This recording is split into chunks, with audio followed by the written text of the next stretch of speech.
आज हम कार्बनिक रसायन के अंतर्गत यानी बोले तो घटना चक्र जीएस पॉइंटर बुक के माध्यम से हम कार्बनिक रसायन के अंतर्गत एल्कोहल बहुलक से जो भी इम्पोर्टेंट क्वेश्चंस आंसर है उनका रिवीजन करेंगे।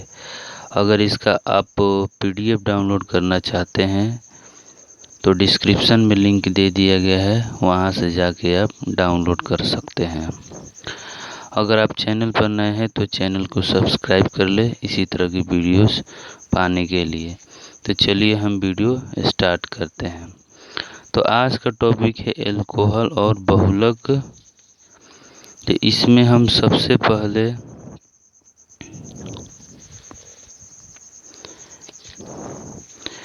एल्कोहल से जो भी इम्पोर्टेंट सवाल है उनका हम रिवीजन करेंगे।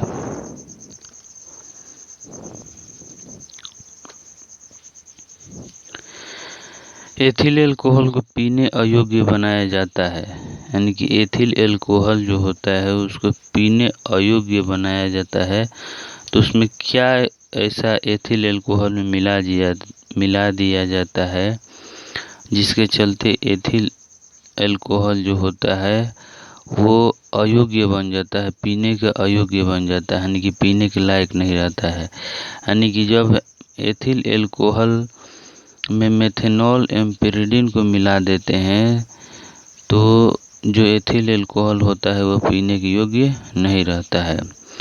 उन शराब त्रासदियों में जिनके परिणाम स्वरूप अंधता आदि होती है हानिकारक पदार्थ है, यानी कि जिन शराबियों में शराब ज़्यादा पीने के चलते उसके अंदर अंधापन आता है, उसको कौन सा वो लोग एल्कोहल यूज करते हैं तो होता है आपको मेथिल एल्कोहल।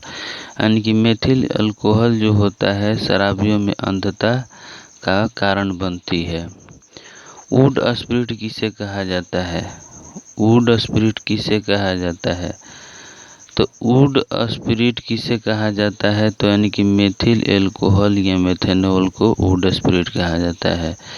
मेथनॉल बोले या मेथिल एल्कोहल बोले वही होता है आपको वुड स्पिरिट। शक्कर के किण्वन से क्या बनता है? तो इथाइल एल्कोहल।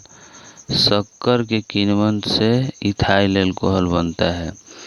शीरा अति उत्तम कच्चा माल है किस चीज़ का? एल्कोहल के उत्पादन के लिए। अब हम यहाँ पर बहुलक यानी कि पॉलीमर्स देखते हैं। इससे इम्पोर्टेंट जो क्वेश्चन है उनका रिवीजन स्टार्ट करते हैं। पहला पॉइंट है ethylene, isoprene, acetylene, hexane, butadiene तथा स्टाइरिन में से वह जो प्राकृतिक रबर का बहुलक है। Ethylene, isoprene, acetylene, hexane, butadiene तथा स्टाइरिन में से कौन सा ऐसा है जो एक नेचुरल रबर का पॉलीमर है? वो होता है आपको आइसोमर, यानी कि आइसोप्रीन, यानी कि आइसोप्रीन एक प्राकृतिक रबर है।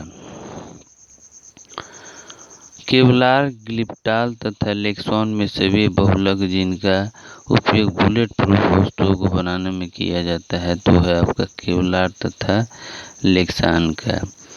ऊन, रेशम, चमड़ा तथा नायलॉन में से वह जो प्राकृतिक बहुलक नहीं है तो है आपका नायलॉन।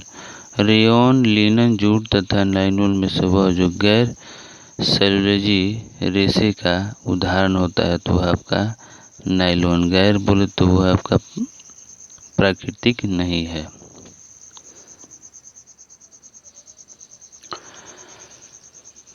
बेकेलाइट, रेशम, केवलार तथा लेक्सॉन में से वह जो प्राकृतिक बहुलक है तो है आपका रेशम। घी, स्टार्च, प्रोटीन एवं रुई में से बहुलक नहीं है तो घी जो है वो बहुलक का एग्जाम्पल नहीं है। पॉलीथीन के संश्लेषण में उपयोग किया जाता है एथिलीन का। प्लास्टिक से उत्पन्न होती है पॉलीएथिलीन गैस।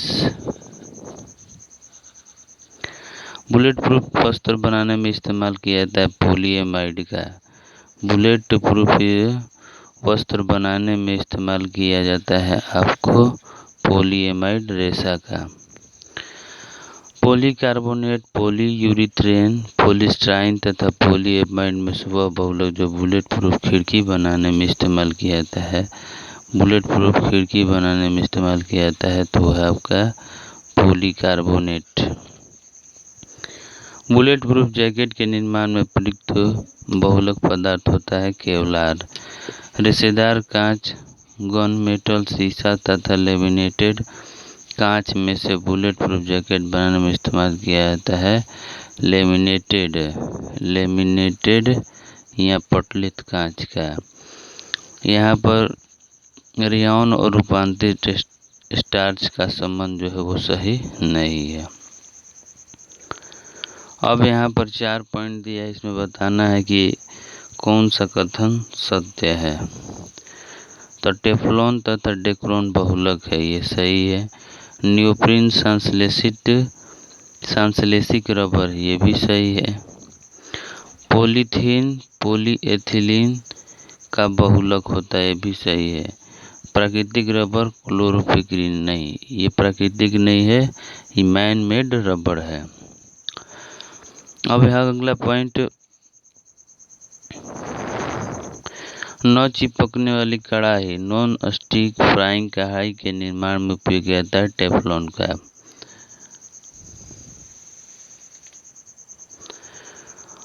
टेफ्लॉन का सामान्य नाम होता है पॉलीटेट्राफ्लोरोएथिलीन। बर्तनों को चमकीला बनाने के लिए उपयोग किया जाता है जिंक ऑक्साइड का। नायलॉन, टेफ्लॉन, क्रेप्टोलेक्टम तथा पॉलीस्टीरीन में से पॉलीमर नहीं है तो क्रेप्टोलेक्टम पॉलीमर जो है नहीं है। फिनोल का प्रयोग किया जाता है बेकेलाइट के निर्माण में। सेलुलोज, स्टार्च, प्रोटीन तथा पीवीसी में से वह बहुलक जिसे जैव निर्मित नहीं किया जा सकता है तो पीवीसी को, बाकी सबको जैव निर्मित किया जा सकता है।